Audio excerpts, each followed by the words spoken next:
Hot Fuzz.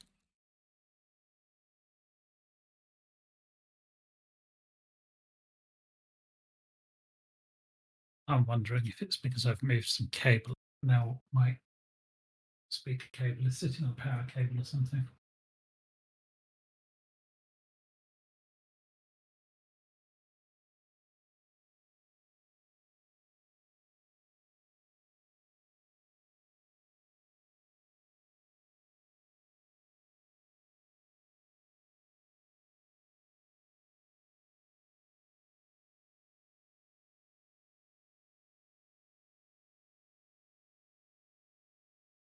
There was a long, silent pause.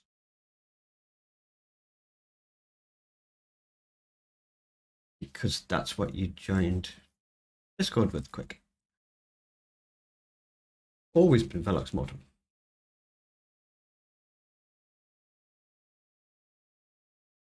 This may all go horribly wrong. I'm launching my SteelSeries app.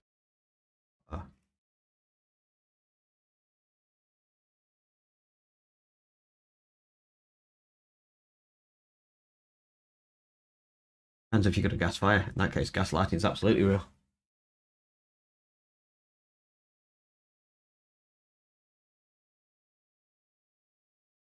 Not with the SteelSeries bashing. SteelSeries are cool. It's just the app sucks.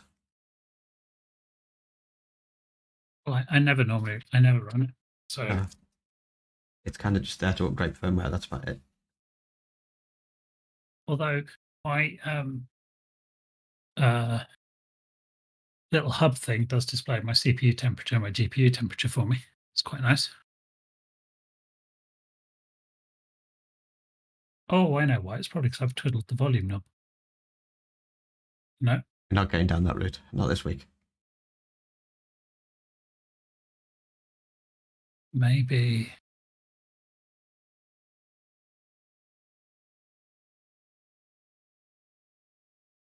That is a good idea. Say hi to YouTube and give us a gift war.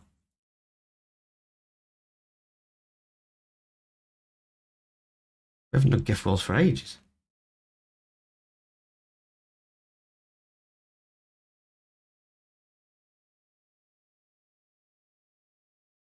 It's the same GIF. How lazy do you get, Becky?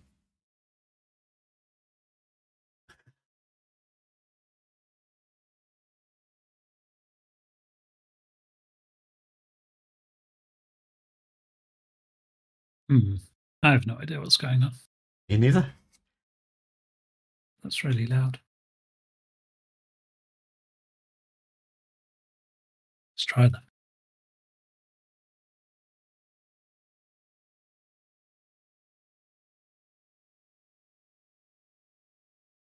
You're going to do sing for us or something?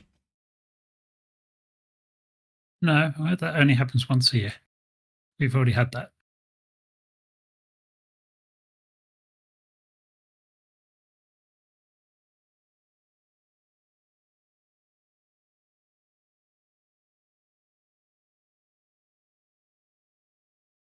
Yeah, you did. Christmas. Tell me you missed the Christmas roundtable. Yeah, there was singing. I don't know, and I can't be asked to sort it out, to be honest.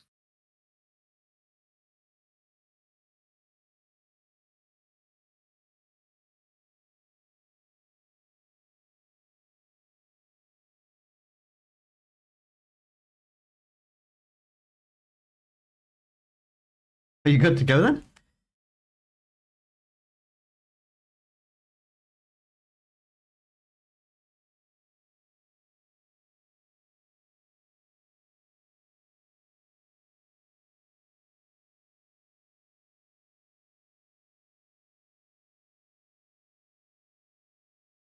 Yeah, I think we did. We lost him.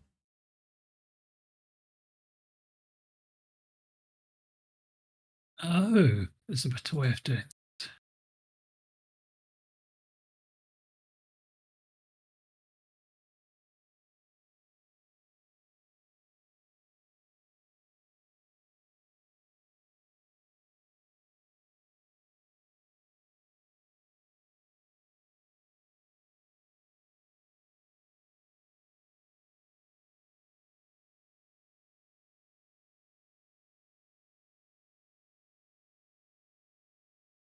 Okay. Then. Well, what we'll do is we'll crack on. Well, DJ sorts himself out, and we'll go from there. So, welcome to Roundtable 88, where we get to catch up the WNG team and find out what we've got planned for the coming weeks. We're also going to recap on what's been happening in the previous week, and maybe we'll find out what the massive surprise is.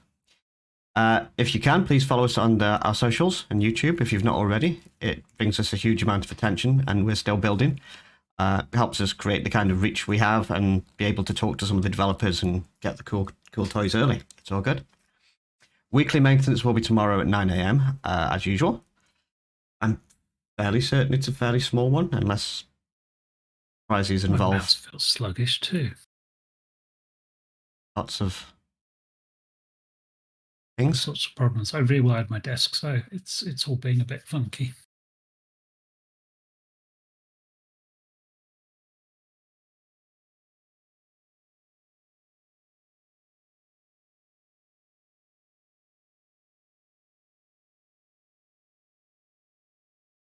Oh, someone mentioned sprinkles. We will have sprinkles tonight.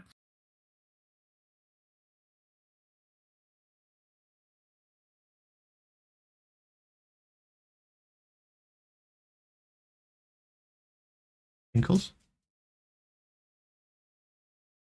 We're about the cake now from general chat.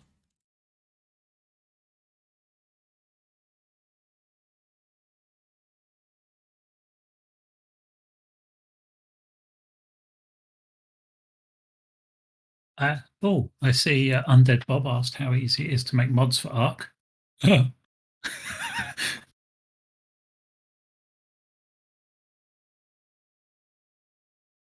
It's not. Piece of cake. And yes, I do now have 128. 32 is just crashing all the time.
Oh, I've lost my hello YouTube.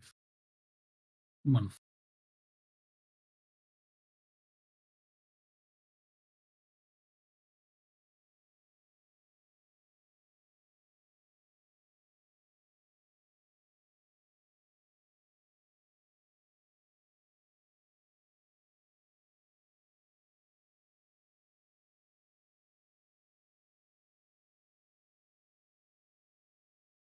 I'll do.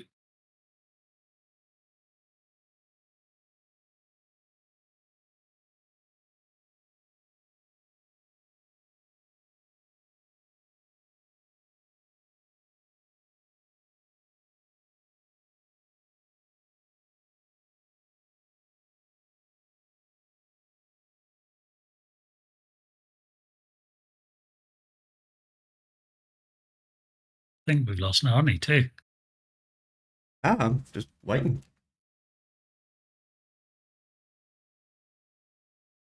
Started, then you were talking about cake, so I stopped a little bit and waited. Either I've muted myself or I assume you can't hear me. Narni's muted himself.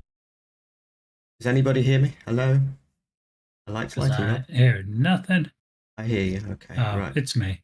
I've been talking for the past 10 minutes and you interrupted me twice, so I kind of just stopped. I'm kind of waiting.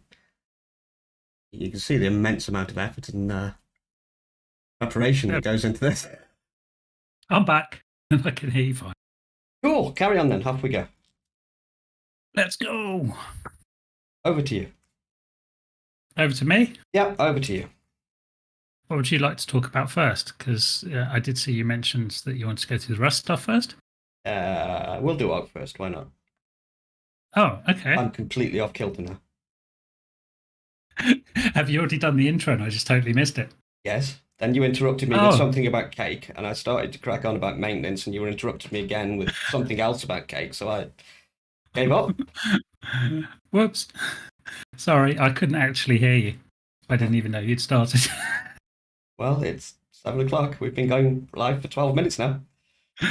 Awesome. So, Arc. We have something interesting up and coming for Arc, and I'm just ironing out the details of it. But our server events, in particular our world bosses, are going to get an upgrade. And as part of that upgrade, we can apply any buff we want to the boss or the minions, including a random selection of buffs. And those also include the unique, special, shiny buffs.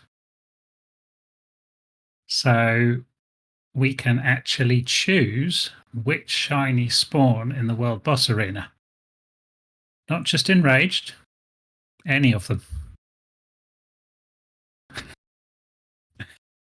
Now the bit that I'm just waiting for the final feedback on is I do believe you will be able to use your your prods to extract the essence from shiny minions while trying to fight the boss. That is our big Arc news for the week.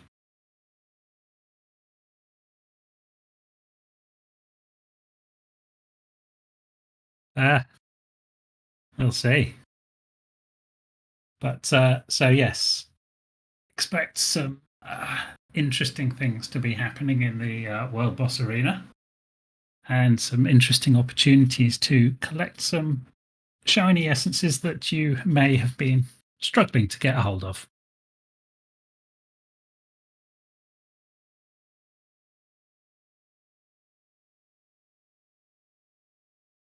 The second piece of interesting news that's coming up.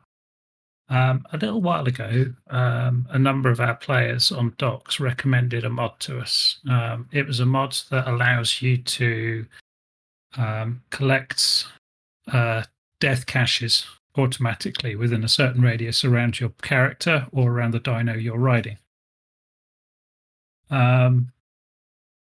We tested it on our test server, and the results were good. It did exactly what it was supposed to do, except you can set per player settings, which lets you increase the radius to something crazy and allows you to pick up things that you shouldn't be able to pick up. So we kind of figured that's not something we could deploy to the cluster or to Docs because it would cause a lot of issues. So that got me thinking, and I spent a few hours messing around with our mod, and on my local machine, I've got a slimmed down version of that mod. So you push the G key and it automatically collects any death caches in a radius around you. Particularly useful for doing bosses and stuff like that when you can't see the loot bag because it's underneath the dino, or you need to collect some death caches quickly from your raid dinos because they may have died and you want your saddles back. Local testing, it seems to work really well. You just mash the key and everything's loaded into your inventory. Obviously, there are checks in place to make sure your inventory's not full, to make sure you're not going to be encumbered by picking stuff up, but it'll give you warnings to say you've picked up some stuff, but you can't carry any more because you're overweight, or you've picked up some stuff, but your inventory capped. Pickup radius, I can set, depends on what we feel comfortable with.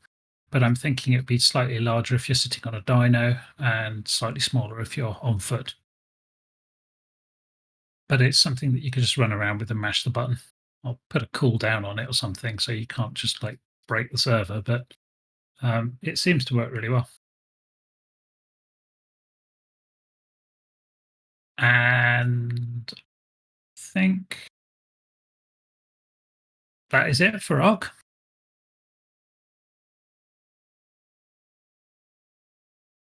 Cool. We'll do some Rust. Oh, of course. Go for it. Okay. The HUD's been fixed.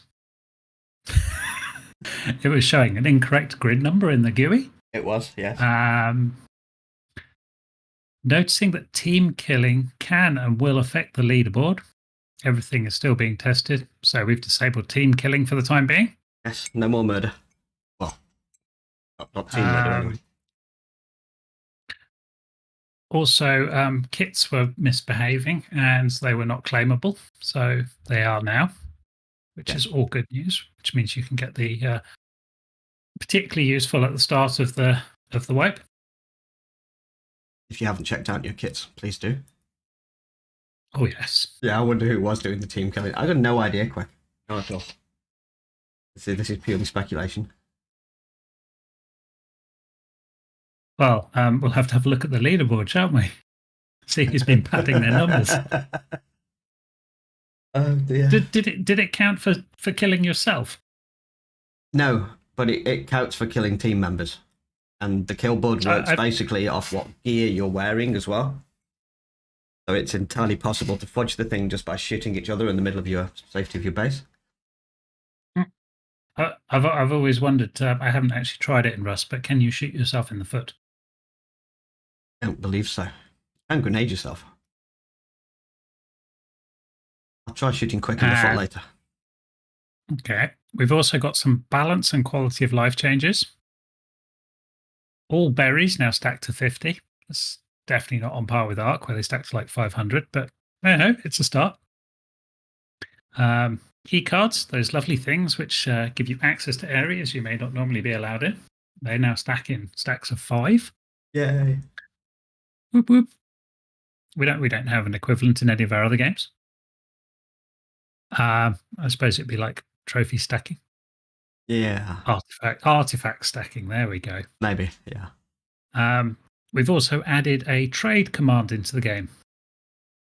And that is accessed by doing, as we will guess, /trade, followed by the player's name.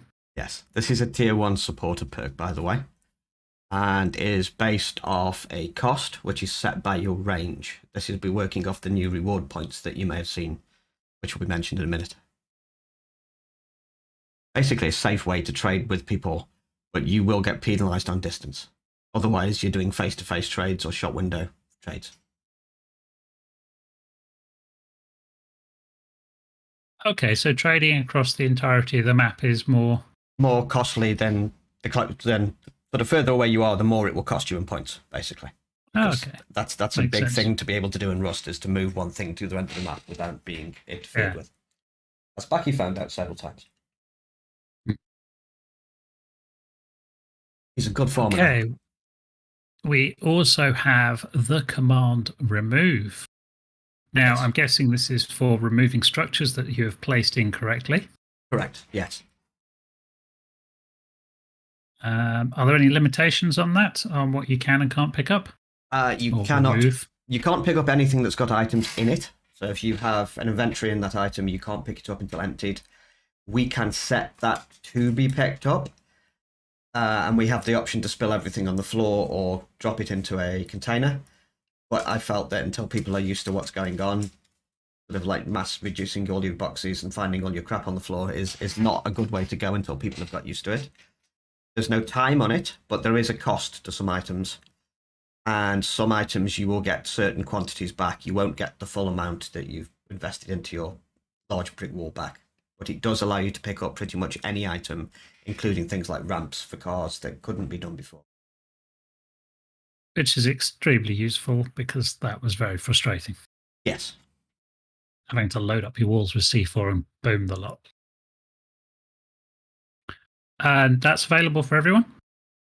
Yes, remove is available for absolutely anybody. Cool. That'll make construction a much more pleasurable experience. Yes. It's like when they added permanent pickup as an option in Arc as well. It's like, oh my god, thank you. With Rust, you have two sides to most objects. One side is a soft side, which is interior. One side is hard. And if you place them wrong or in the wrong place, the only way to get rid of them is C4. So this is going to save you quite a bit of boom. Yes, Fred, boom is expensive, we know. So we've also made things a little simpler for you to get the info you need about the game and our server. So we've got the help, info, kit, and kits commands will all take you to the same menu. Yeah. Help will take you to the welcome menu. Info will also take you to the welcome menu where all our rules are and information about the events we have on the server, all that sort of thing. Kits will take you to the same menu, but will put you in the right place for the kits. It felt it was a little bit better to have everything in one place rather than having a separate menu for kits and a separate menu for the rest of our information that also contains kits. So it centralizes everything, pretty much like the F1 menu now with Arc. One place, all info. And then additionally tied into the remove is the hammer. So the hammer you could previously pick up or demolish and rotate. The hammer now will only do rotate and has a 15-minute cooldown on it. So as soon as you've placed your object, if it's the wrong way round, you need to do this quickly or you're going to be using the remover command at a cost. You're not supposed to be able to just spin things in the middle of a raid or find you've sort of put a wall down the wrong way round, then instantly fix it. So there will be a 15-minute cooldown and then you can't rotate that item again. You have to demolish it. Yes, Fred. I saw an exceptionally cool GIF the other day. This is Rust related. Somebody, I can't remember, one of our guys posted it. It was a little meme on the minicopter coming to console. It's just like it had like a couple of paddles on the dude's head, and he was spinning around in a circle. I saw that. I did see that. I thought that was incredibly funny. I can't find it now. It's a shame. I wanted to post that. We are also in the process of introducing player currency into the world of Rust. You obtain that in very similar ways to the other games that we host. So voting, killing, completing events, and all sorts. Trickle for playtime as well. Yes, there's also a trickle for playtime, and in the fullness, the supporter ranks will be boosting that as well. So you'll notice that accumulating as you play. As far as I'm aware, the shop, which is now accessible through /S. Correct, yes. Is currently empty because we need to see how the accrual of funds goes over time before we start pricing things up on a shop. Yeah, we're basically just letting people do their thing now, seeing how fast things build up, and then the prices of things will be set based on those accumulation of points. It's not going to go in this wipe. You may see the shop come in next wipe. And things you can expect to see there would be, I don't want guns on there, I don't want resources on there, you've got to play the game. We're thinking things like charcoal would be something great, because obviously the amount of time it takes just to burn wood down is a pain in the backside, and charcoal is one of the most fundamental elements of all explosives and guns and all that sort of stuff, bullets. And ease of life items like cameras and things like that don't necessarily drop too much, and you'll have the way to just top up the one or two when you need it. So we're still brainstorming what's going to be in the shop, but it needs to be balanced. So then that takes us on to the event section of our roundtable tonight for Rust. Yes. And a few changes that have been made to that. So, starting with a 24-hour lookout. No. No. You get a 24-hour lookout from an event. Now also covers the team, not just the leader. Yes. So basically, if you run one of the world events now, what was happening before was the leader. Yes, Cara, we're going to drop it now. Leave it. The leader usually gets locked to the event. And stop with the memes because you're going to make me start cracking up again. And then the team could continue on and relock to another event. So essentially, if there's 3 events on the server, you have a team of 4. You can run 3 times 4 a day. So we're now locking out the entire team that covers the event, and you can only run one of each type per 24 hours, which is more than fair. And stop it.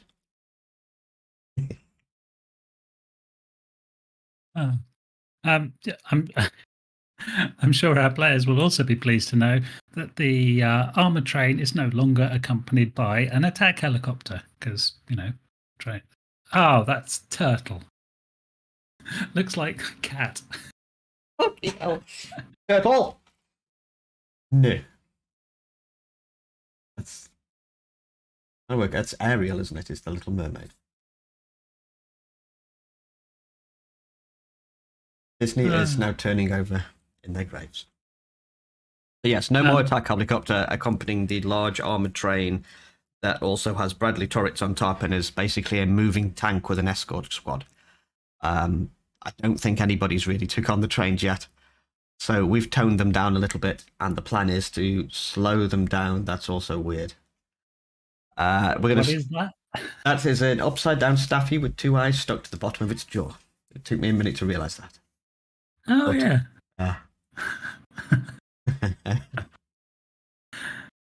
Oh, dear Lord. Like a hungry Godzilla with googly eyes. I thought it was a seal at first or something, then I realised, yes, it's an upside-down staffy. Anyhow, no helicopters with armoured trains. And also, with that in mind, just to make things a little easier, all the event NPCs are now fitted with horse blinkers. So they've had their cone of vision matched to regular NPCs. Yes.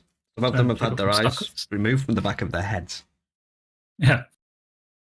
It was terrible. There was mutated NPCs everywhere, and they can literally 180 degrees see you through the back of their head and put a bullet straight between your eyes. So they've been fixed now to have normal eyes. The welcome menu has had an update.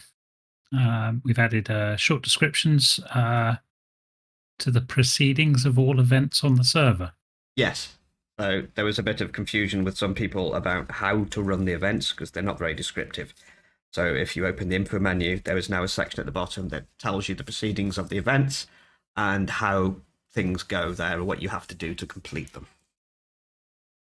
Which is all good because now people know what they're doing. Event spawn times are between 3 and 6 hours. Bit of a shuffle, stop them overlapping, and ensure that there's always something fun to do. And I'm guessing that rolls into the Bradley as well. Not only was it sharing another event, but it was with the overlap of the times as well. So that should now spawn properly as well. It turns out that the Bradley can... The way the game handles the Bradley, if there's one up that's been destroyed, it interferes with the respawn timer. Bradley's supposed to respawn every 1 hour. But if an event has been up, like the armoured train has Bradley turrets on top that still count as Bradley, and the satellite dish event also has 2 Bradleys that turn up. Once they're killed, or if the event isn't run and then kills itself, much like the event server used to do, they timed out, that then resets the cooldown on the main Bradley on the launch site, and if that's already been killed, we've had very large periods of time where we've had no tank up at all. No Bradley being a giant tank that patrols the map. Drops a lot of nice loot. It's kind of a mini world boss. So that's been altered by Cannabis. Thank you very much to Cannabis. He's hooked into one of our plugins and made our own little custom plugin so that basically as soon as one of our events goes down, it checks for the Bradley, and if not up already, then respawns it within 10 seconds. So all Bradley issues are now fixed. All good. So we've got quite a long little section here about the engagement area around raidable bases on Rust. Yes. Now, when the base spawns, there's an area in which the NPCs will operate and attack you, and you can attack them. Kind of like a invisible barrier. Yes. And I'm guessing we've had some feedback that players are getting confused as to when they're inside the event area and when they're outside the event area. Yeah, so basically just to flesh this out a little bit then. imagine the Arc Event server. Basically there's this big dome. In the Arc Events, you can actually see the thing if we turn it on. And it's an area that the dinos can't come out of. If they try, they get ported back in. You can't shoot them, they can't shoot you. Very, very similar to Rust. So with Rust being such a beautiful game, and with these raidable bases supposedly emulating player bases, which they do very, very well, sometimes it's very difficult to tell the difference. You come across a small base, it looks exactly like a 1x1 somebody would have just built when they were starting out. And obviously they tier up in difficulty. But we've had it set up at the moment where, very similar to Ark, they can't shoot you, you can't shoot them. But because of, like I say, the beautifulness of Ark, all these domes all over the map look terrible. So we turned the domes off, which leaves this very thin line of no man's land where you're not quite sure where that dome starts. And the NPCs in Rust obviously are a lot faster than you. They know as soon as your big toe moves through that field that you're shootable, and they will all turn around and lay into you, at which point you get 20 bullets to the face and either have to back out and do the whole thing again, or you have to like slap a wall down and hide behind it and get shot through the face several times. So the best way around this that I can see is there's two options. We either turn the domes on, and to be honest, they ruin the aspect of the map. They break immersion. They're not really nice to look at. And like arcs, shields and stuff, they can cause FPS issues if your PC's not that great.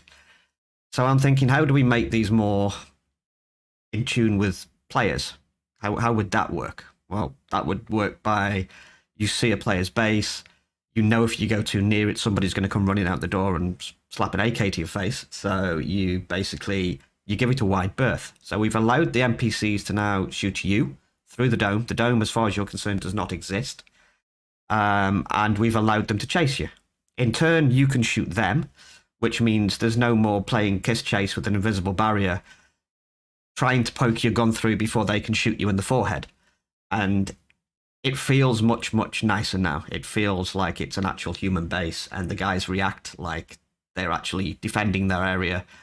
Yes, there are probably going to be some casuals for people walking past the thing and getting shot in the head, but it feels much better now. And the big thing was this having to inch forward and inch and inch, and then blam, you're dead, because they're way quicker, and it gets rid of all of that. So I feel it's a lot better than it used to be. Try the raidable bases again, feedback again if you've got any problems, and we'll revisit. But I think it's much better than just putting these huge, hideous domes up everywhere. I'd have to agree. Yes. That's basically what we've got for us this week, apart from we have a wipe coming up next Thursday. Mm-hmm. So I said we would talk a little bit more about the wipe. Some people have seen little bits and bobs, other people have not. So what I'm going to do is, if you are watching, I'm going to play a little video. I can't stream through Discord as well because I'm also running the stream voice. So how are we going to do this? I don't know. But if you're interested, we'll play the video, hop onto YouTube, and I'll show you what we've got planned for next week. And it's going to be absolutely badass. So hopefully, are you actually on? Do you see? I should be able to switch screens now. And in a second, you should be able to see my video play, right? We will do in a sec. Telling me my playback party has been paused due to activity. It's absolute pap. But do you see what I'm seeing now? Can somebody confirm? Yep, it's just switched. Cool. And we're seeing the video. 4 minutes of your life. But this is going to be cool. This is what's coming up next wipe.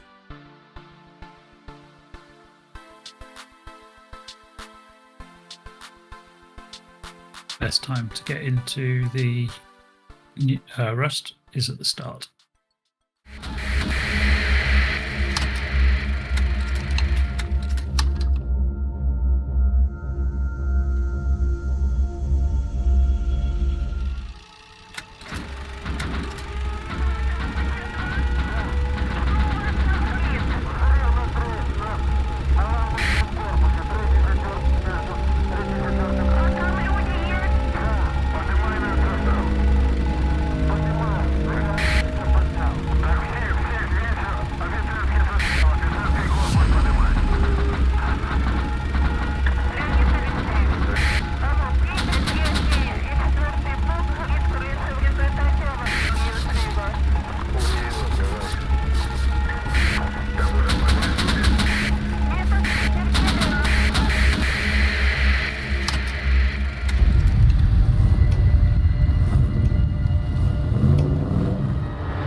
All this is in-game footage, by the way.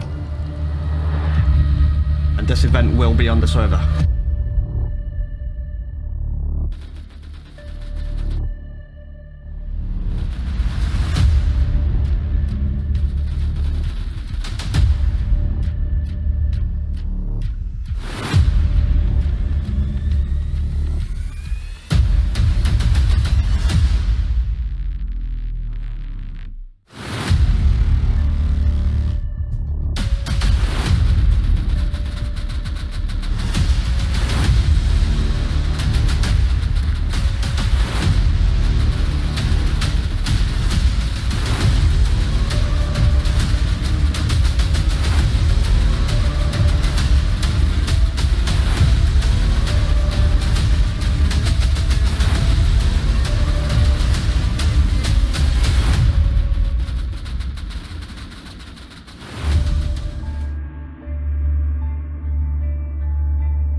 This is actually the map we're going to be running next one. This is Cataclysm.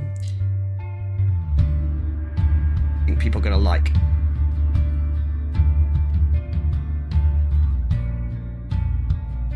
That event base as well, that's an upgradable base, isn't it? Yes. That's an interactive event. That's actually going to happen, the zombie invasion bit.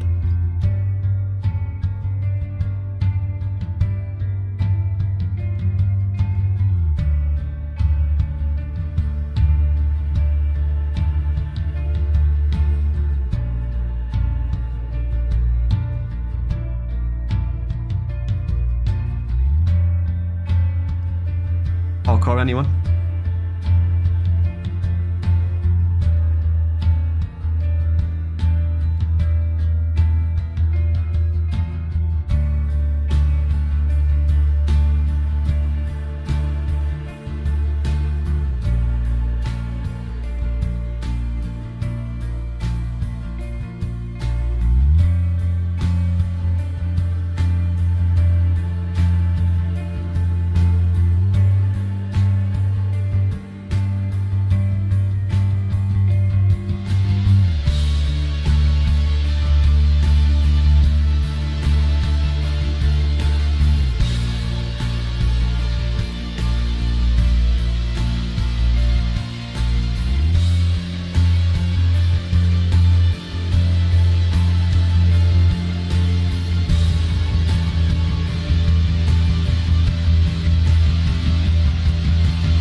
So there you go. Ladies and gentlemen, we bring you Cataclysm. I said we wanted to mix it up a little bit, and I think this mixes the pot quite a lot. It's going to be fun.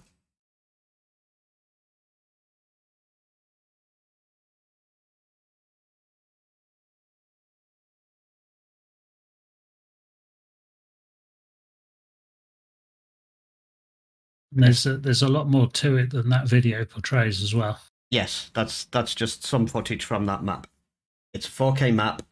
The biggest focus on the map is going to be what you saw in the beginning, which is a defendable base. Those are not player bases. You go to the base, there's a whole event where you have to basically defend the base, stave off hordes of zombies. You can upgrade the base, you can purchase upgrades for the base. And the idea is to survive to the end of the waves. Each wave you complete unlocks a lockable crate with loot in. And this has been like a month in the making now. And we have one more surprise, which I'm going to let you find yourselves. Most of the other events are going to be on that map. So we'll still have the Sat Dish event, the Power Plant event. I'm removing the trains from that map because I don't think they need it. The big focus is going to be the defendable bases. So as many people as possible want to run that, test it out, and obviously we can change things, we can figure it as needed, but it's in quite a good place at the moment. So that's map 2, and there is a third map in the works as soon as we've got this one launched, which will give us a 6-map rotation, and I think we've got more than enough content for days. It'll be fun. That said, we have 3 days left for save time in Rust, and I believe it's the 27th.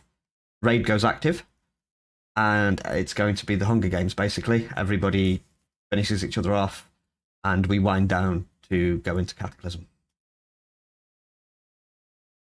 Questions, anyone?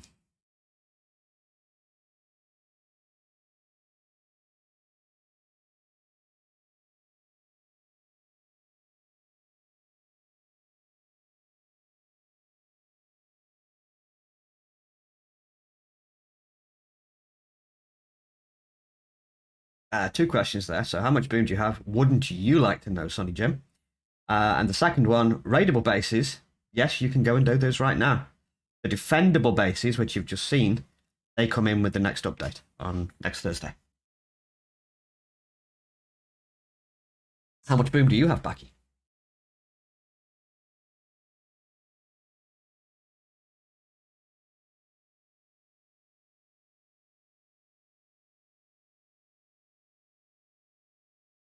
I would have ideally liked to. We don't have a heavy this week, do we? Maybe we can sort something out next week, and we can give you a tour of what's going on the Conan box as well, because there's been lots and lots going off on the Conan server. Yeah, he's at the library again, where he spends the majority of his life. Bless him. How exactly is the shiny effects going to work with the world bosses?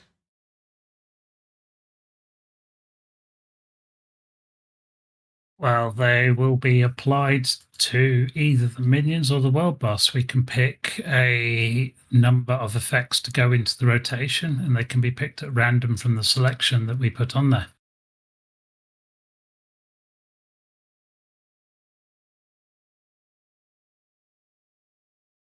It'll be the limit. The only limit is what we decide to put in terms of which effects we want to appear on the minions or on the boss. We can choose them independently of each other.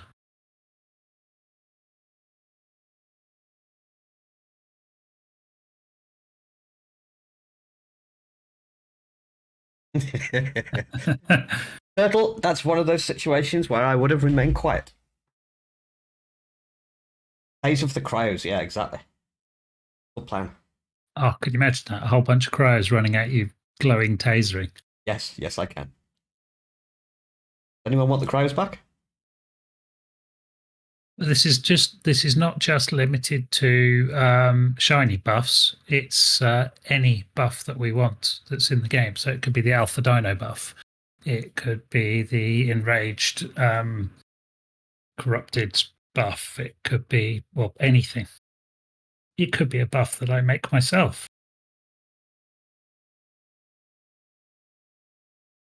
But it also means we can have pygmy bosses. Or pygmy minions. Can't see any issues with that at all. Where's the boss?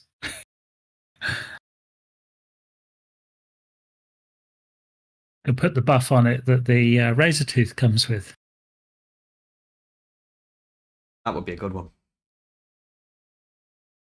Have to do the whole fight in gas masks. Scuba masks, they're even worse.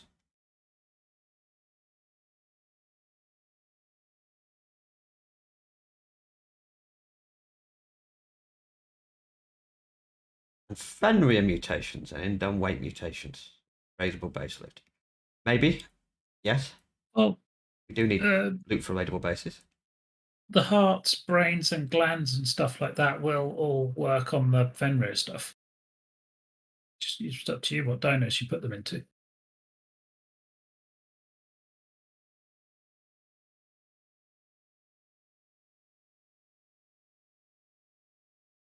You never know, you might find a shipping crate full of them. Or a fridge. Did I say that? Fridge?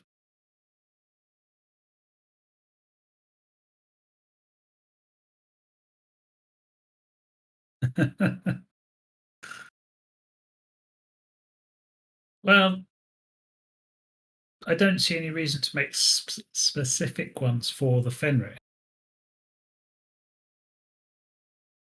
Seems like some extra work for little gain.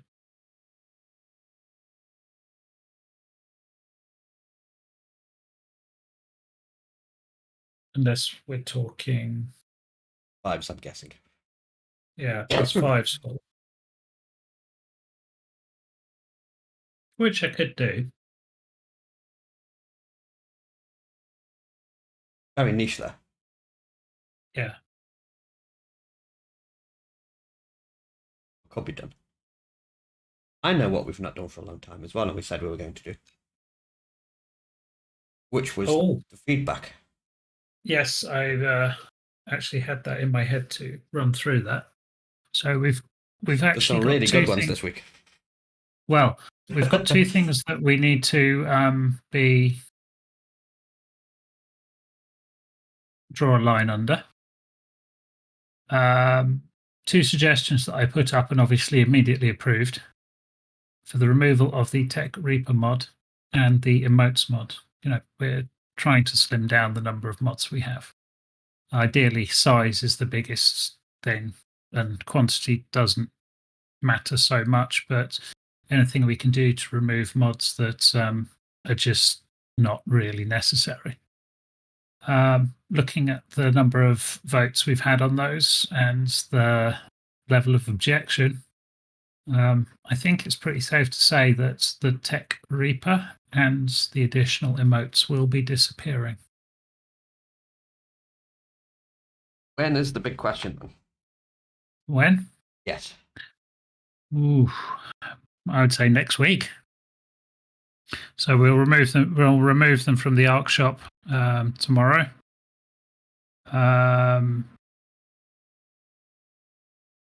The emotes don't really make any. Well, it doesn't really make any difference, does it? But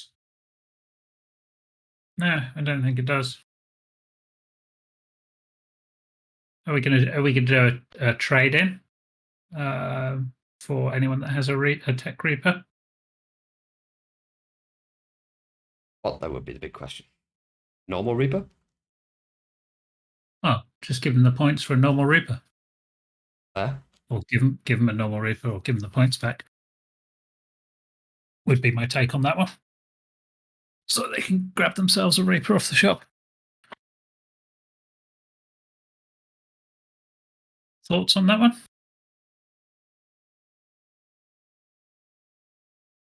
See, now that's a nice idea, Blunt. I like that.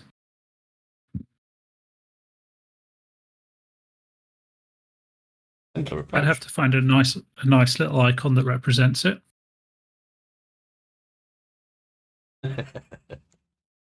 No, for people who had a Tech Reaper, we could give you the option to have a Tech Reaper chat icon. What do you think on that one, Nonny? Not a bad idea. Yeah, I like that. It's kind of like a legacy item. We've retired the item, but you still got something to show for it. Yeah, those who invested time get something special. Yeah. That's cool. I like that one. Okay, so we'll pull those mods out tomorrow because there's no point in prolonging the pain. And what we can do is once we have suitable icon, anybody that turns in their Tech Reaper, which you will still have if you've soul trapped it, the soul trap will still say, no, don't need to screenshot it. They will have the soul trap with it in. You just won't be able to deploy it.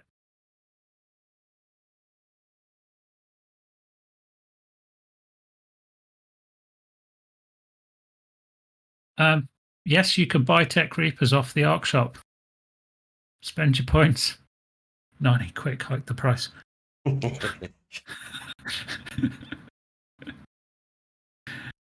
I think they're only. Are they still only available to supporters? Yes, I think so. Yeah.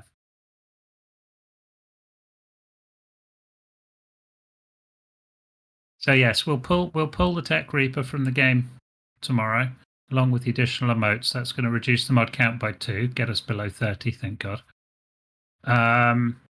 And yes, anyone that turns in a soul trapped Tech Reaper after that will be eligible for an icon. I mean,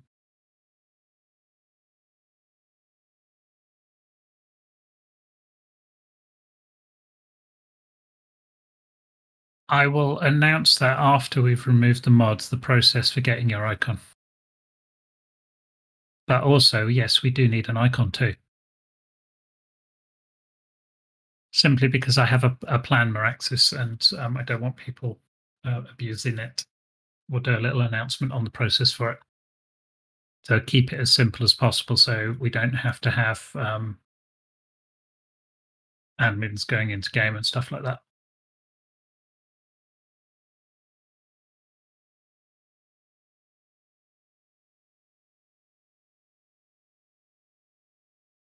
Can we plow through the reviews as well then, and then get them up to date? So there's those two. Oh yes, definitely. Go from top to bottom. We've also got, just quickly checking the stuff that's in the suggestions channel that's all marked as in progress or under consideration, stuff like that.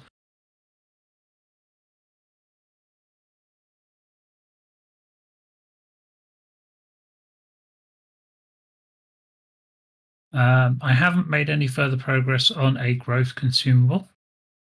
Been focusing on other things. On the topic of docs, I think docs it goes in peaks and troughs to our docs servers, but I'm thinking that at some point in the future we will be closing down the docs servers and replacing it with something like Gaia 2 or something like that. So be prepared for that kind of thing coming up.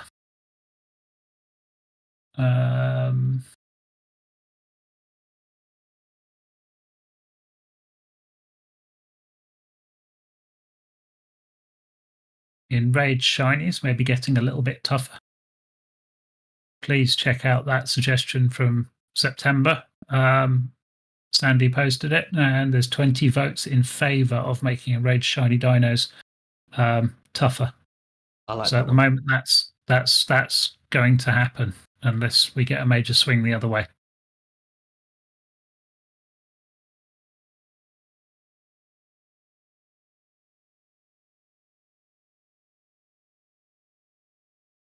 Nothing said about Cage so far.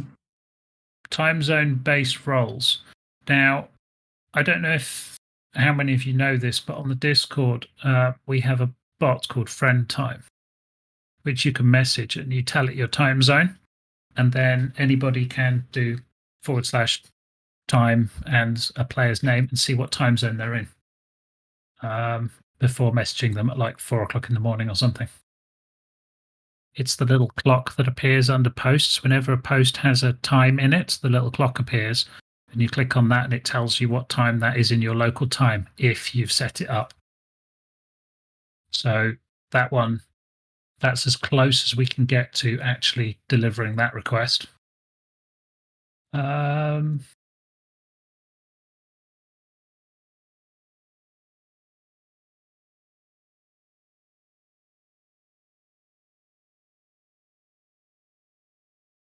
So then for the requests that have come in over the last few days, months, weeks,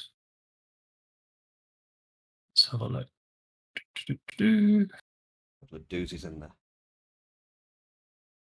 There are a few. So we've got a suggestion from Araxis. Lots of players are doing world boss fights, and some people are waiting half a day to do a boss because someone wants to get in the front of the line. Be awesome if we could add a schedule list where tribes can write their names in when they're comfortable to do the boss, so no one is taking their place. Now,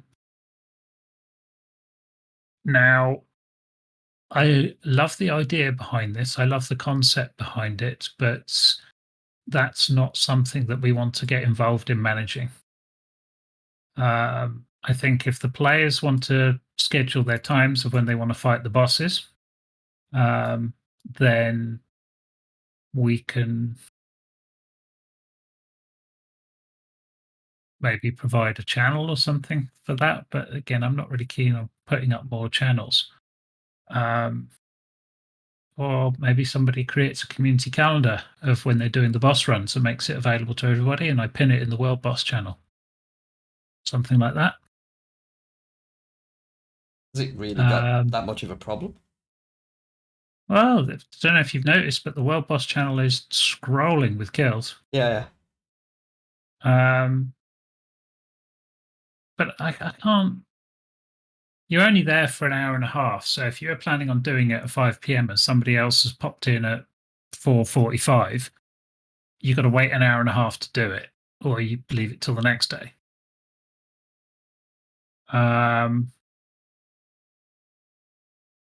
My suggestion on that one is our players or our lovely community opens Google Calendar for World Boss schedule, and I'll pin it in the World Boss section. But that's, I don't want to get involved in, oh, so and so took my time slot, or Billy Bob was supposed to come with us, but he went with another group earlier on in the day, and now he can't, and he's locked out. And it's just, that's a level of management we don't want to get into because we're already stretched thin as it is. So I don't think I'm going to approve that one. I'll just leave it in the hands of the community to organise. If somebody does, great. If they don't, well, it clearly wasn't that important then. Would be my take on that. Don't know what other people think.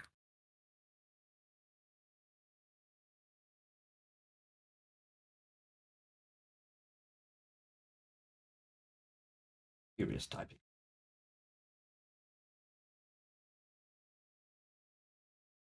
Yeah, I get what you're saying, Blunt, but it's the same with any like world event or boss in any like MMO.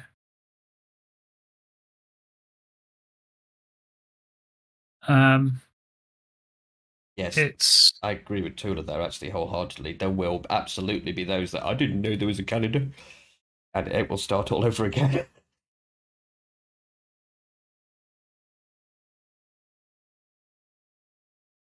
Turn on PvP and the event server problem fixed.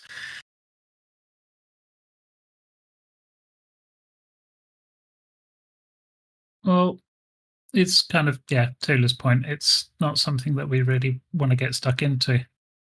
Yes, it is disappointing, but if somebody's there and you can't be, but fortunately, that's just the nature of it. It's like, I can't remember. We were going for a server first on a world boss in WoW, and the Alliance got there before us. Fortunately, they wiped, and we went in and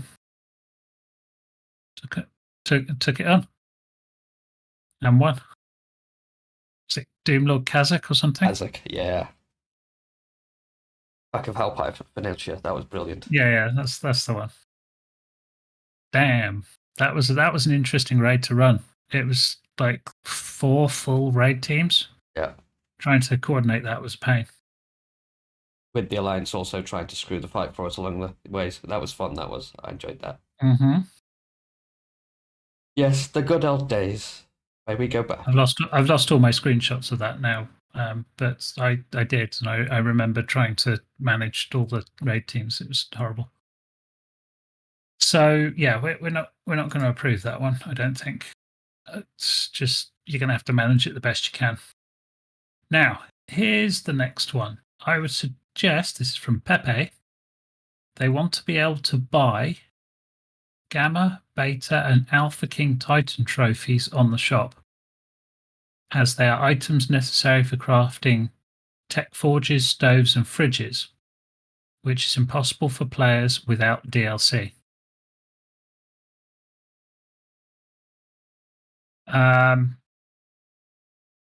Yes, I agree. It is impossible for players without DLC, but so are a lot of things.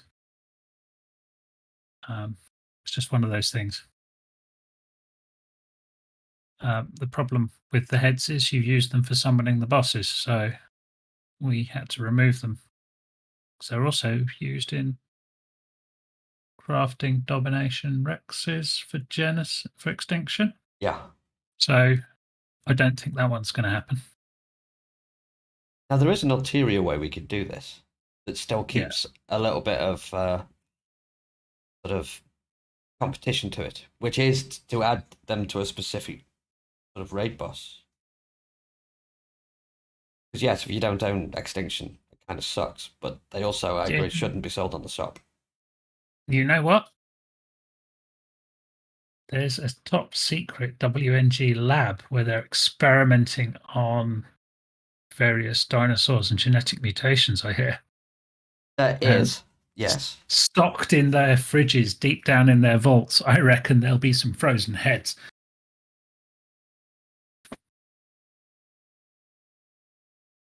Think that one answers that one? I would say later for that, when we've got the issues fixed we need to get fixed. Because that's kind of that's a big thing. But yeah, we can totally do that. Yeah, but like you said, it's just delivering it in a different way. Yeah. But still with some boss fights involved or some decent action involved. That's decent, yes. Or we do a world boss that is a Titan.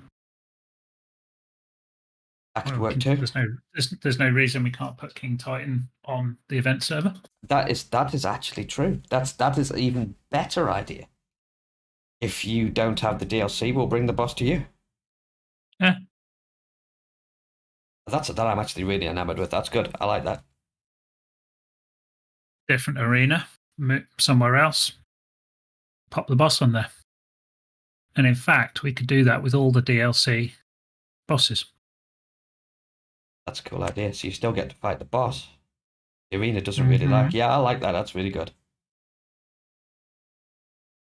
So as we've got the portals as you come onto the server, it's like here's custom world bosses, here's normal bosses, and here's raidable bases type thing.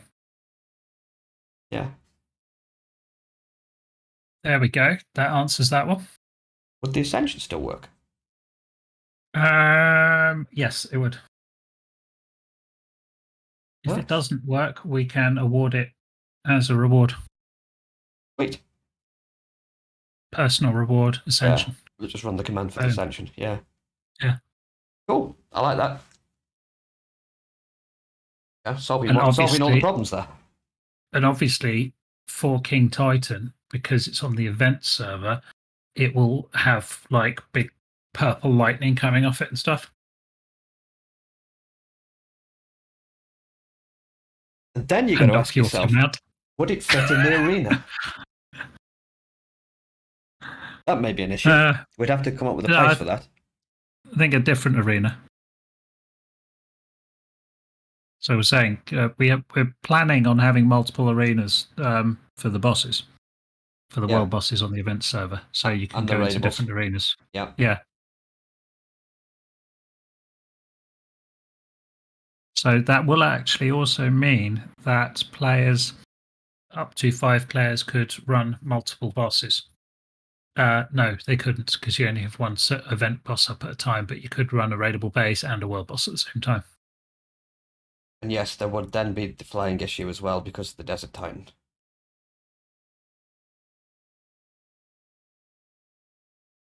Oofs.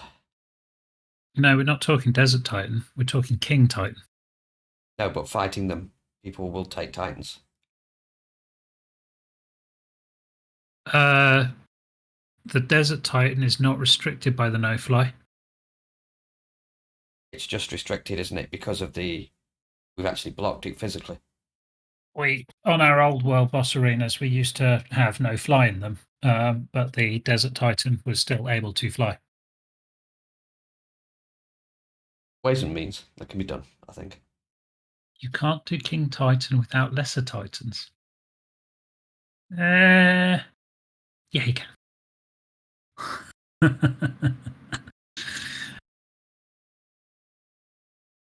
You actually only need the Ice Titan and the It helps. The tree. Forest, yeah. Yeah, the Forest Titan. When we first did King Titan, we took all three. Our Titan pilot for the Desert Titan managed to not dodge the large balls of plasma and died very quickly. Was that Tom? What's Tom Williams? I wasn't going to say any names, yes, but our illustrious pilot Tom flew straight into the big ball of purple. Tom, you suck. There you go, if you're listening. You can take it. Okay. Onwards then. Yeah, the tree and the Forest Titan and the Ice Titan are both deployable on the event server already. They're not blocked. Anyone that's blocked is the Desert Titan because it can fly and override our restrictions. Anyways, moving on. So that's cool. There's a mod suggestion for Conan, Thrall Wars. So I think from Delana. So we'll just approve that one and see what the votes roll in as. Yeah, I've been meaning to look at that, but lots of rust coming up due to the wipe coming up. So that's on my hit list as soon as that's done.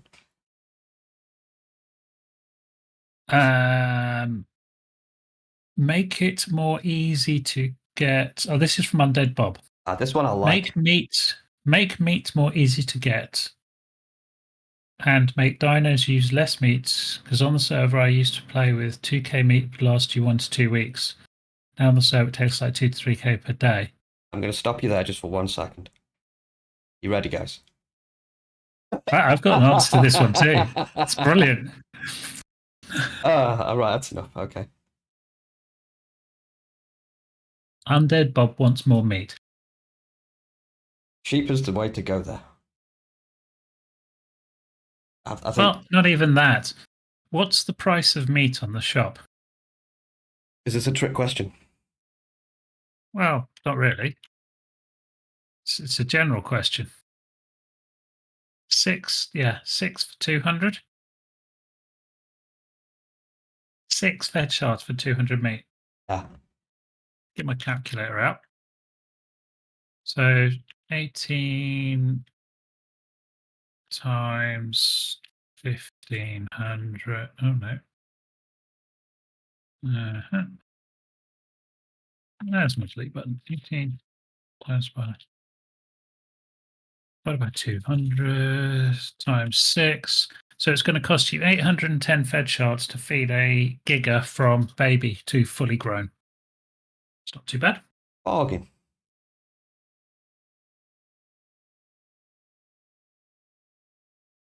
I suggest your friend needs to update his mods then.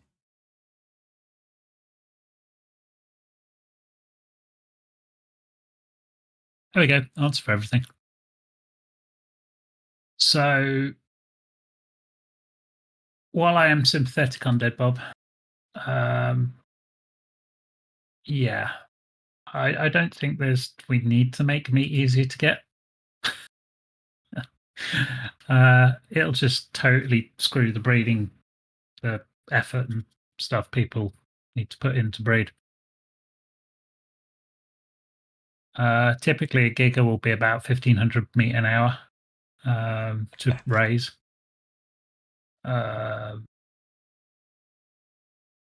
Get some sheep, get some mutton.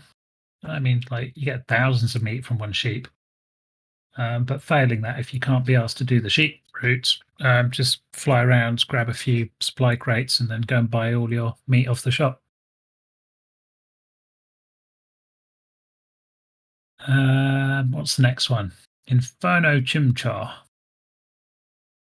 A possible idea, not sure if it's possible, but adding an engram or ability into the grinder to transform regular hide into toughened hide.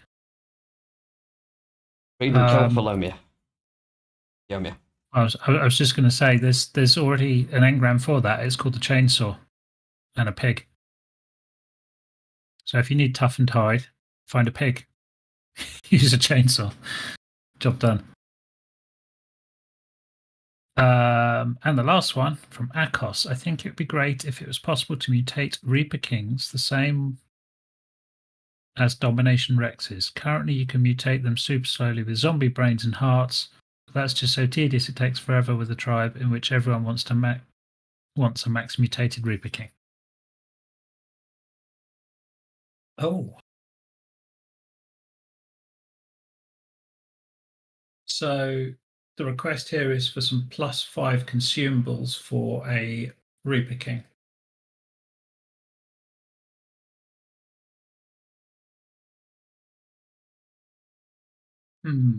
My issue here is then it's going to be +5 consumables for this, that, the other, and the other things, Yeah. and things, and other things, and things.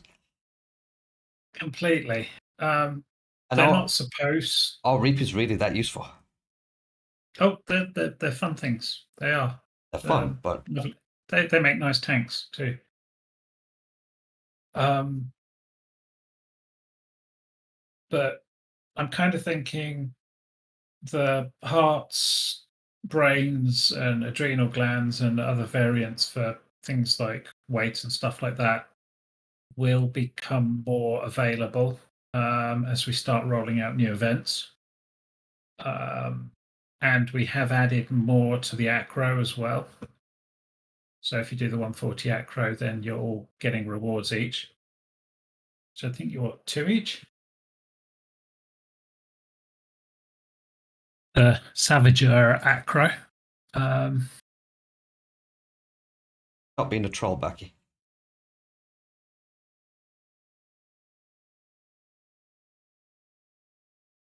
I saw that.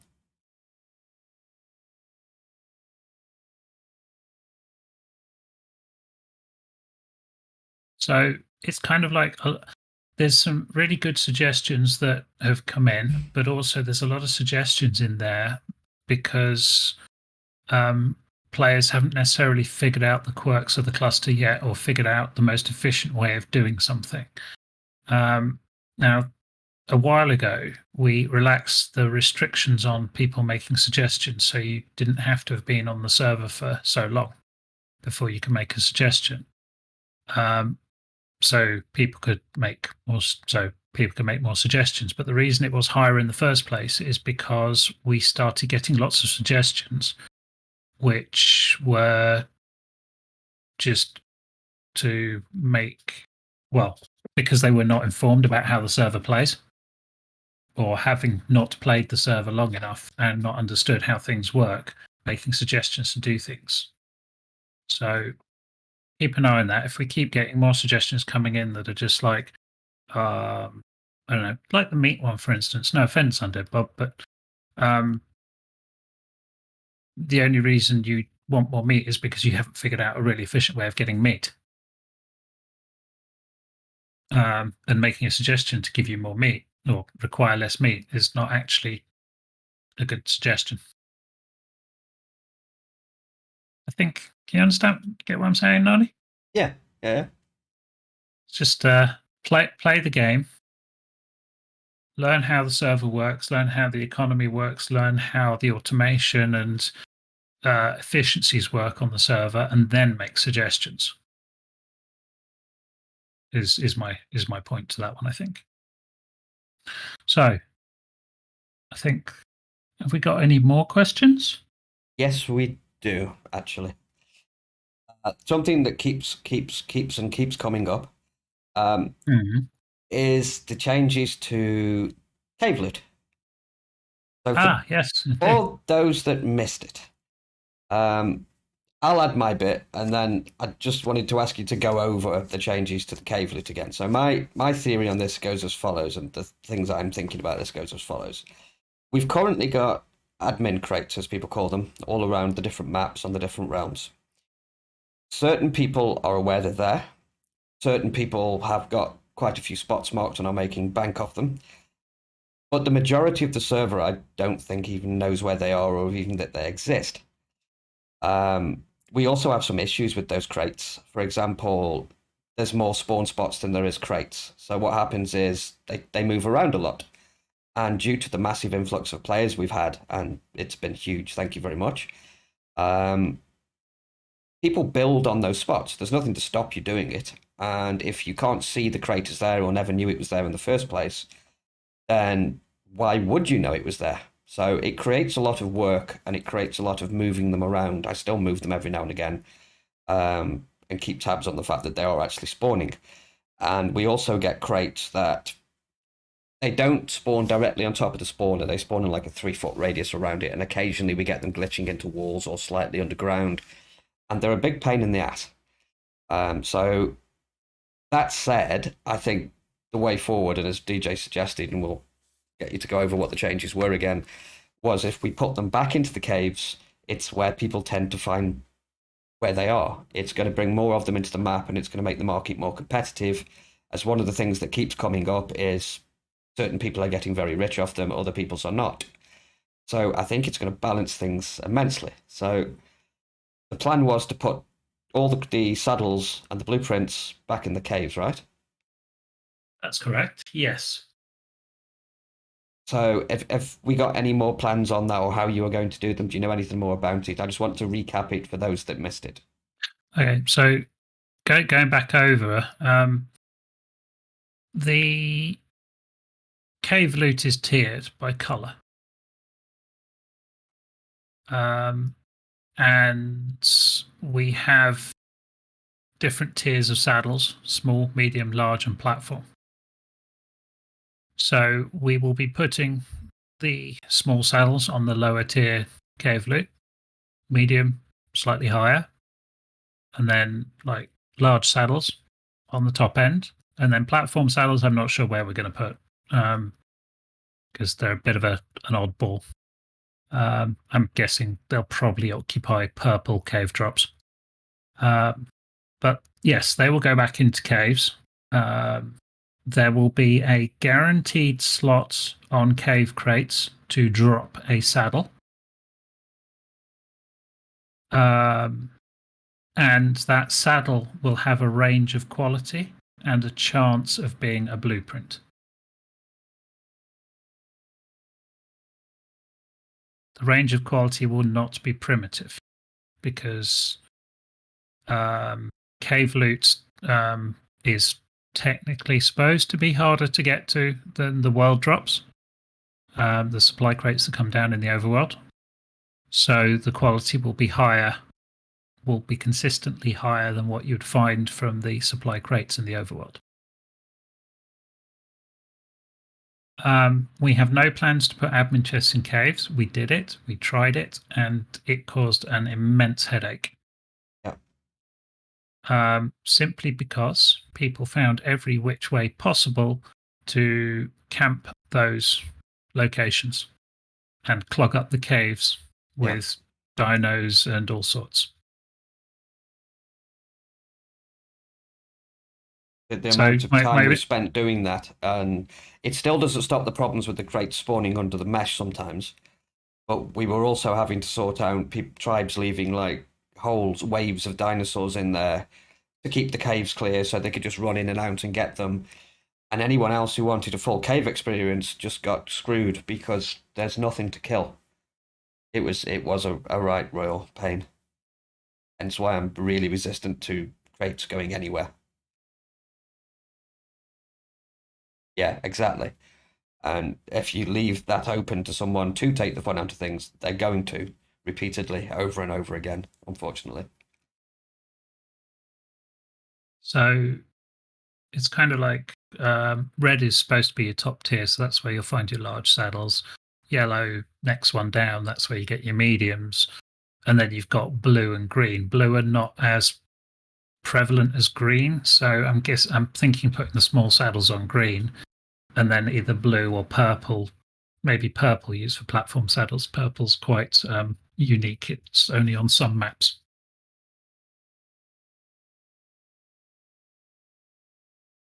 And again, Yeah, Bob, sorry, not to rain on your parade again, but max times per tribe in some caves is a huge, great undertaking to write. This is not something that can be whipped up in 5 minutes. I don't think people fully realize how long it takes to test and get all this stuff up and working.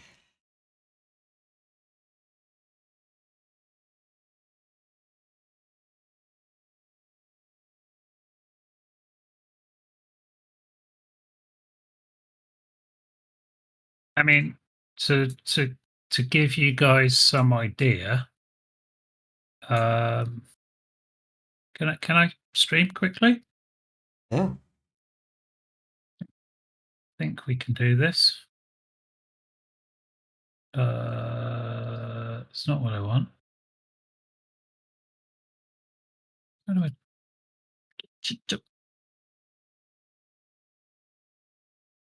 I don't know. No idea if this is going to work. Okay, so you'll get 5. Second.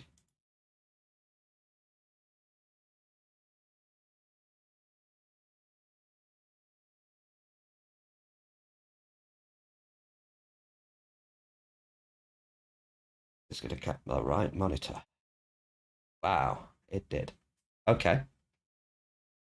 Did that work? Yeah, we're good. What have you got on screen?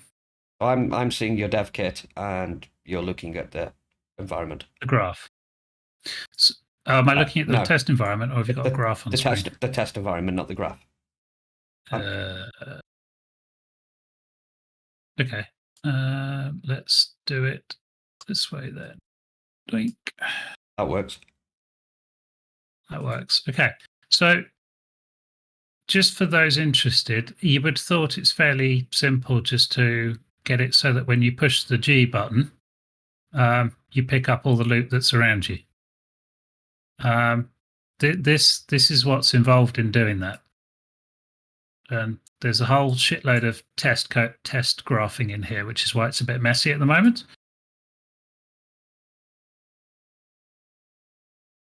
But that's probably about 3 days worth of work there, figuring out what everything does. Because, yeah, this cluster here is what's doing my nutting at the moment. And that's after I've cleaned out all my kind of test code and stuff like that. So that this is a simple mod, just picking up some stuff off the ground. If you're talking about applying extra levels to something, then you're looking at something like here we go, extra levels. This is the domination Rex stuff.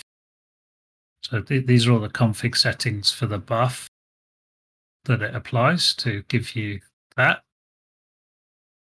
That kind of goes on for a little bit. Then you've got the coding for it as well, which is, oh, hang on, wrong one, which is on the base buff. Where's that? There we go. Then you got the coding. This is just to add 5 levels to a dino. This bit here. So all of that, all of that, all of that. That goes up there, goes along there, goes over there. Oh, there's a bit more down there too. And this little bit does the notification at the top of your screen that says, yay, mutation successful, you've got 5 levels. But that's after I've finished it and cleaned it up so it's readable. And that there was me figuring that out. Was how long did it take us to do those mutation buffs? Go well. Good few weeks. And those are all the different buffs for all of that. The mission skip one, oh, that was a fun one. Let's have a look at that. Wasn't too bad, actually. So that's just what's required to do the mission skip stuff. Checks which mission you're in. If those are the missions that it's not allowed in, then it won't work. And then where's the little there you go, remove player from mission and remove the item from your inventory. That whole thing there is just to make you eat the one item. But yeah, so that's kind of, I'm going to stop streaming now, so if you want to flip back. Okay, we're good. So that's kind of what's involved when it comes down to the modding side of things. So whenever we get a suggestion, it has to be to change the game. It has to be a bloody good suggestion to kind of make it to the point where we're going to build it.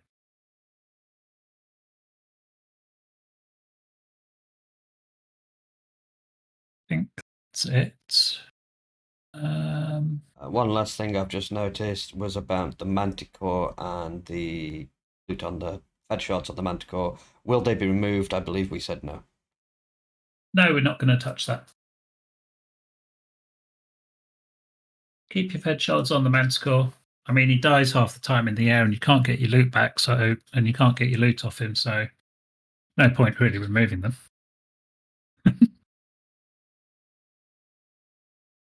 He does that himself.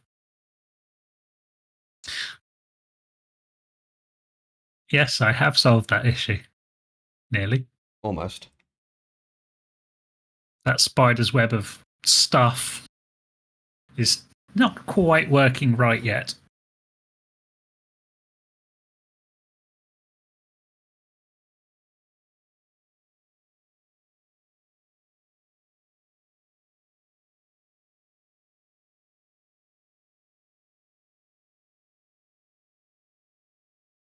Yeah, we used to have that too, Miraxis. As soon as you give people the ability to convert a resource into cash, the value of the cash just plummets. Everything gets massively overinflated because somebody will farm it. They will figure out a way of abusing it, and they will then farm the bejesus out of it. Best intentions, but we've learnt over the years that if you give people a way to, I mean, like people do it with the bosses already. They farm the crap out of them and make massive amounts of cash, and they spend it. But there's time limits on that. It's kind of controlled. Trade wood for fed shards. Yeah, exactly. Great idea. Pelt. I mean, definitely pelt and wool. Maybe we could trade boss heads for fed shards. Like what, 10 shards each? No. 10. No. No.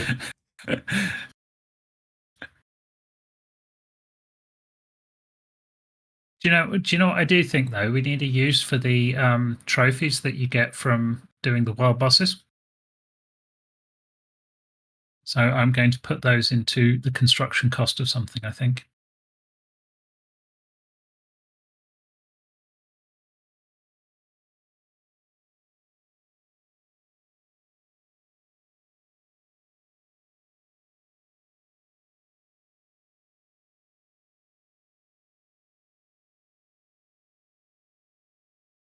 Yes, you get some a trophy from one of the wild bosses, like a arc thing.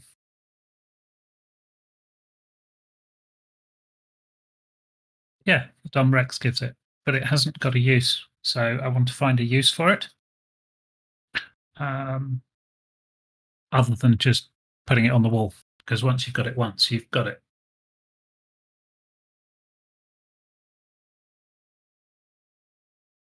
Yeah, you have to farm the Dummy Rex to build up your saddles.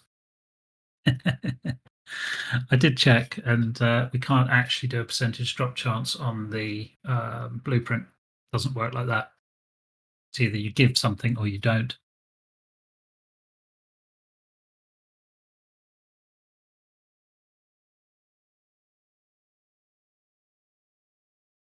Any more for any more?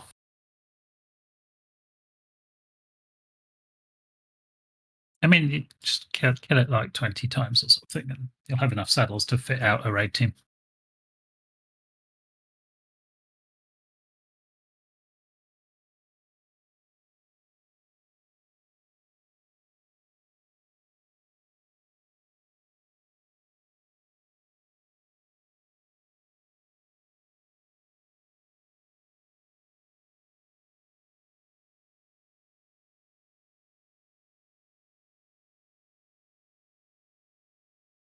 The Titanosaur bug.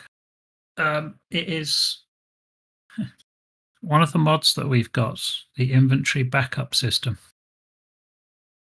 The one that saves your inventory every 10 minutes. Mhm. And if there's a server crash or rollback, allows us to recover it with ease. That's causing the taming problems with the Titanosaur. Yeah. Because of its unique taming method. Quite frankly, The trade-off there is: do you want gear reimbursements? Yes or no? yeah, we do. We need to put Titanosaur on the shop. Yeah, that's the true way around it. Is just put them on the shop.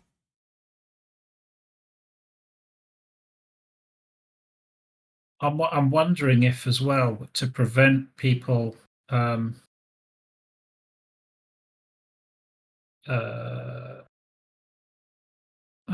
to prevent people getting bugged Titanosaurs on the map, we'd stop them spawning as well. Mm. It is truly frustrating the way it is, but I don't think anybody wants the inventory saver to. That would be bad.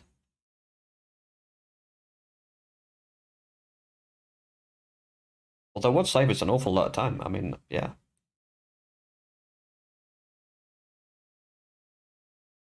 I mean, I've reported the issue, but I had nothing back at all.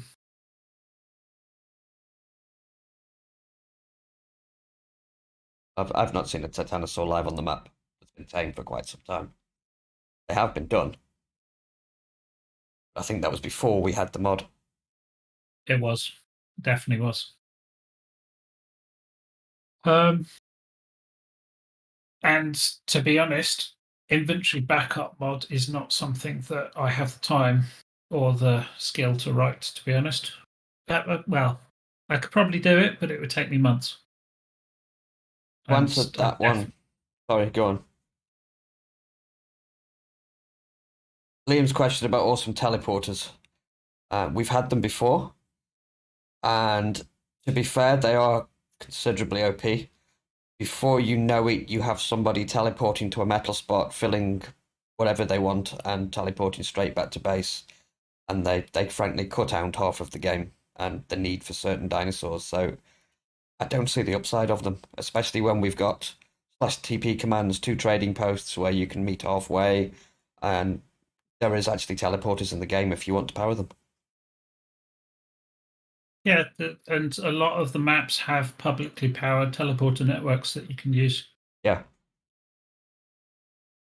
I mean, that's OP as hell already. But teleportation should be an endgame thing. That's something you have when you've got all the tech and you've got the power to do it. Whereas the awesome teleporters don't require much at all. On top of that, it's got a built-in like an area, hasn't it? Teleporter cave, and it's freaking huge.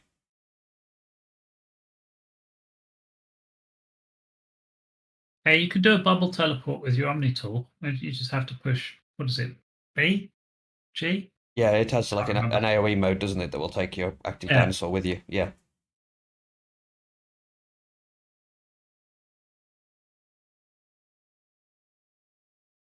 And you have your home commands as well.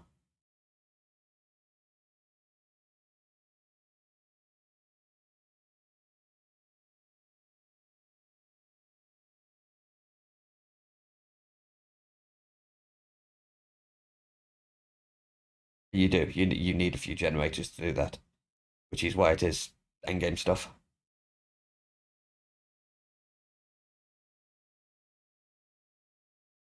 They're cool, don't get me wrong, as are the Stargates, but they're, again, abused.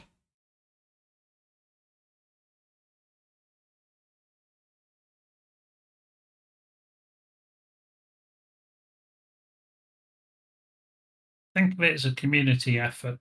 If you all chip in with some public teleportation power, all Yeah. will be good. There is absolutely teleporter networks across the maps. There is. We constantly get players who teleport to somewhere public and then wonder where they are. The number of times it's like, I've just teleported inside somebody's base and I can't get out. Well, duh. Yeah, I've got to put a teleporter in the bottom of a lava pool somewhere and just say, I don't know, admin chest. Label it admin chest and leave it on public. That'd be brilliant.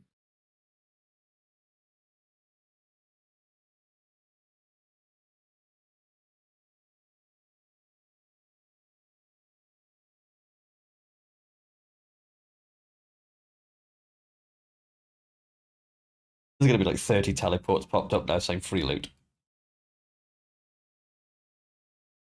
That was a suggestion a while ago, Blunt, about throwing out dinos close to somebody's base.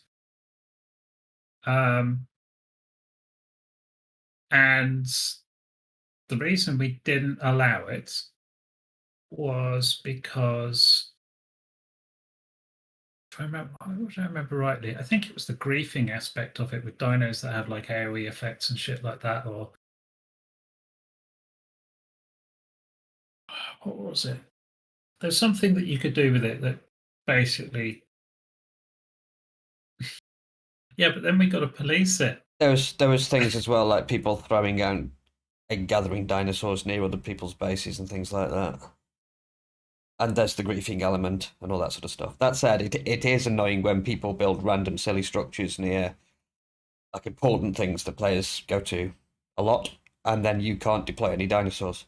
If you see any of those locations, do feedback, and we have a team of admins who blow things like that up. Oh yeah, I had a lot of fun today blowing stuff up. It was cool.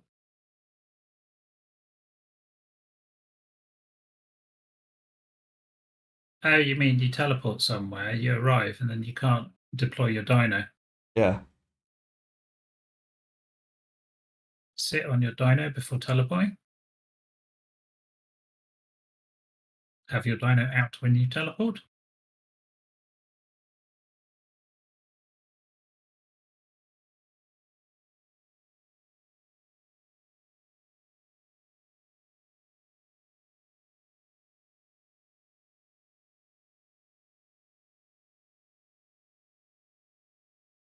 It was like admin assisted player abuse sort of thing. Sounds fun. Yeah, we'll do a giveaway. Whoever wins gets their base blown up.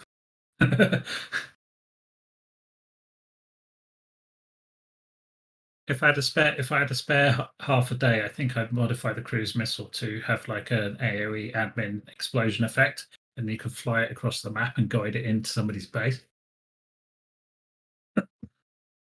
If that is causing a problem, Kara, ticket it and one of the admins will blow it up.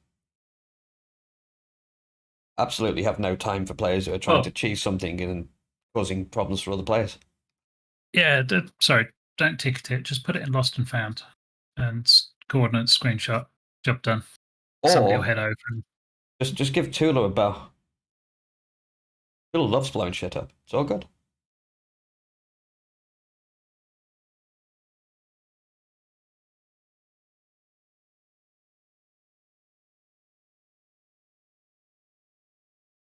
I'm not blaming Tula. Tula does a very good job of blowing things up.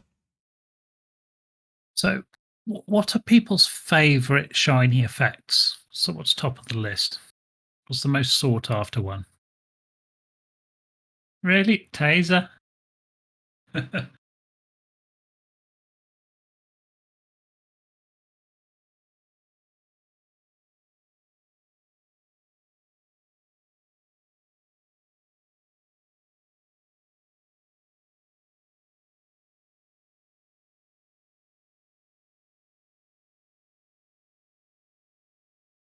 squeaky. The thing I was thinking about was we could actually have a spot on the event server where you spawn a dino and it comes with a random shiny effect. So we could just start with like the top 10 dinos that people want shinies for. And with this new system, it allows us to spawn specific dinos with a shiny effect. So you could go, right, spawn a raptor, and it'll come with one of these like 5 different effects, but it's random. So you might have to kill 5 of them to get the one you want at the end of the day. The issue I see with that is the list for the queue of people trying to get in to do bosses becoming unobtainable because everybody will be there getting shiny trilobites.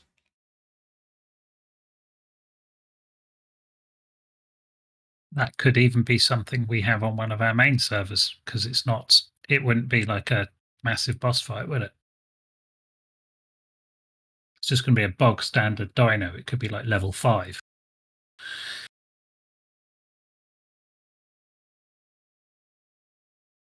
I'm just throwing thoughts out there about, because in the past we've never been able to sell shiny essences on the shop. It's just not possible. Yeah. But what this does enable us to do is to... Oh. I've just had a thought. A food that you feed your dino and it applies a buff to the dino, and the buff is from the shiny mud. That I can do. Make your dino random shiny. Well, it wouldn't matter. We can... You'd have one consumable for each variant. So you'd have a taser consumable, or a fire consumable, or an ice consumable, yeah? And you feed it to your dino, it doesn't matter what species it is, and it would convert that dino into that shiny. What's the point of hunting shinies then, if you can just pick and choose? Well, when it costs you, like, say, 500,000 fed shards. Fair.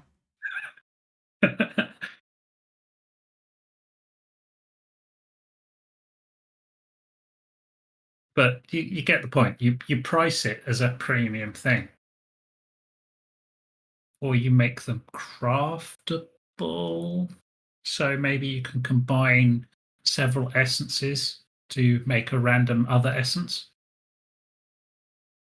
What about that? Combine dino boss. Yeah, because you take the essence off a shiny, yeah? Combine +5s.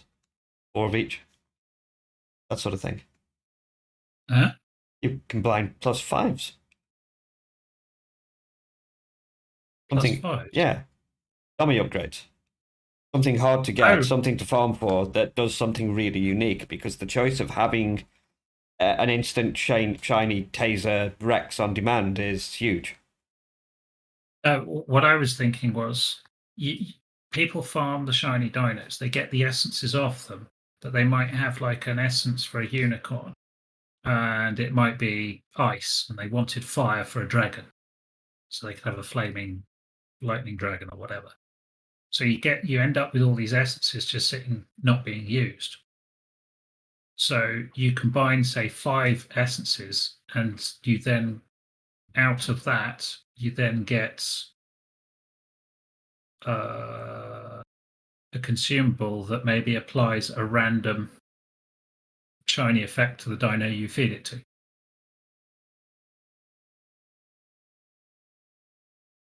Random, yes. Yeah, random from the pool of all the different effects. Yeah, So, random yes. or a reroll for any dino is one thing. I'm just not very up. Well, I need to think, but I'm not up for the idea of like you get to specifically pick here's a taser Rex or here's a taser Pterodon. It's kind of just feels takes the whole fun out of the mod, I think. Yeah. It removes the whole hunting aspect for it, but there's no sync for the end result, if you know what I mean. But combining something that is a waste for a random chance of something else, totally. Yeah, it's cool. Yeah, that's what I'm thinking.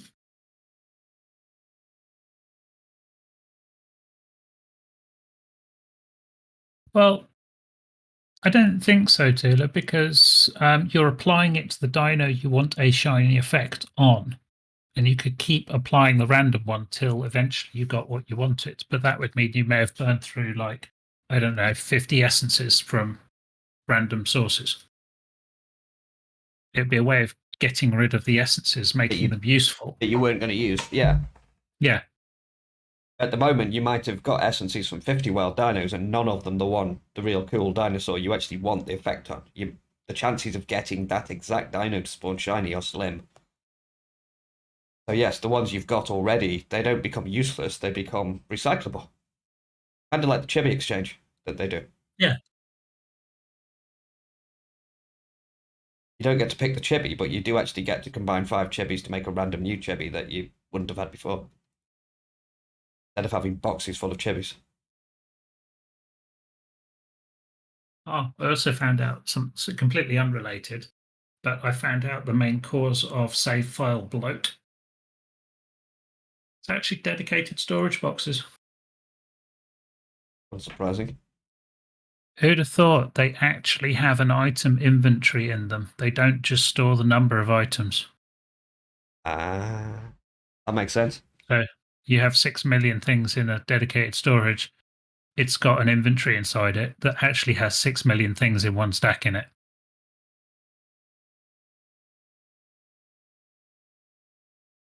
It's ridiculous. And the other interesting thing is superstructures. The guy that codes that, Legends, right? I think he's toying with the idea of rewriting dedicated storage to store the values in an array as opposed to actually storing the items. That would I be... don't want to go there. No.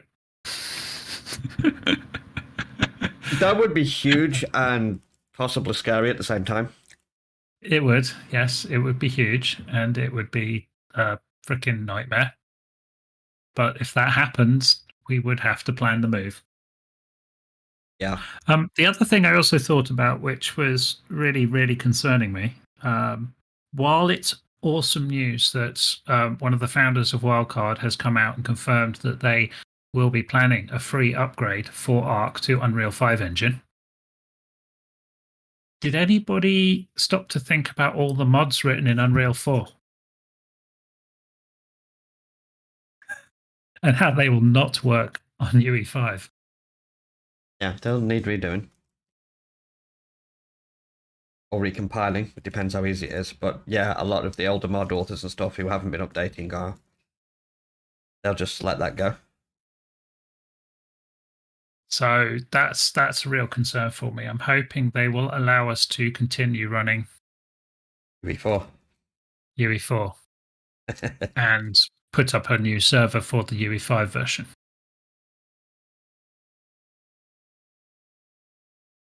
But I'm sure they will come out with more details, or they've got a plan for helping modders to migrate. But I think all the main mods will move across. Big ones, definitely. Smaller ones or smaller part-time coders, I think will have an issue. So yeah, there will definitely be a period where there isn't much available. Same will be for Arc 2 when that comes out. Mm-hmm. It's not going to instantly come out with S+ and shiny dinos and all sorts. We don't even know what's possible yet. But hey, we should still be able to do chat icon, so it's all good. Oh, definitely, yeah. Oh, dear Lord. Anyway. Or we wipe. Wipe anyone? Lots faster to load into. If we were ever to wipe, and that's something that we're not planning on doing, there's quite a few things that I would change, I think, that would improve things significantly. Vibes across clusters, first and foremost. Sorry? Vibes across clusters. Yes. Syncing tribes across clusters would be a big thing.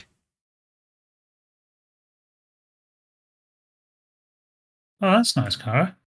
Is that a transparent background on that one?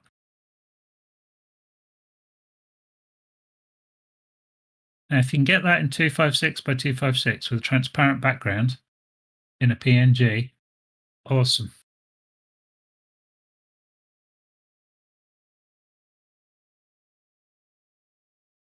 That will be people's. That's dotted. It looks like it used to be a PNG.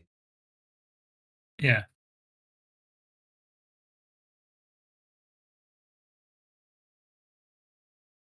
Nobody else mentioned wiping. News travels fast. Before we know it, there'll be questions tomorrow. When are you wiping? Oh my god! Yeah, no, we're not. I think the other thing I do is I try and stay.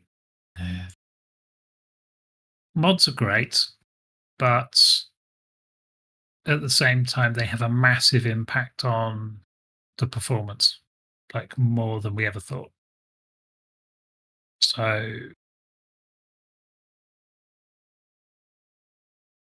I don't know what I do in that regard. Have to be a lot less of them. Yeah. Smoother, faster experience next time. Hmm. There we go then. Where are we? We've just hit. We're at 1 hour 52. We're going for a record. We are. Apparently so, Jeez. yes. We are at 1 hour 52. So I think we'll cut it there. Mm-hmm. Unless anyone's got anything burning that's really, really, really important. But I think we've covered most stuff now. I got a cream for that. It stopped the burning. 10 minutes of misc at the start. Oh, yes, the beginning. Sorry about that. Jesus. I'm sitting there wondering why I can't hear you, and like your light's coming on and nothing's happening, and I'm just yakking away thinking it hasn't started yet. But not completely none the wiser. Yeah. Anyway, so yes, I think we're done this week. Biggest thing I can say is wipe next week on Rust. Good luck everyone for the up and coming purge, and I will see you out there back. Good night, everybody. Good night. Oh, quick.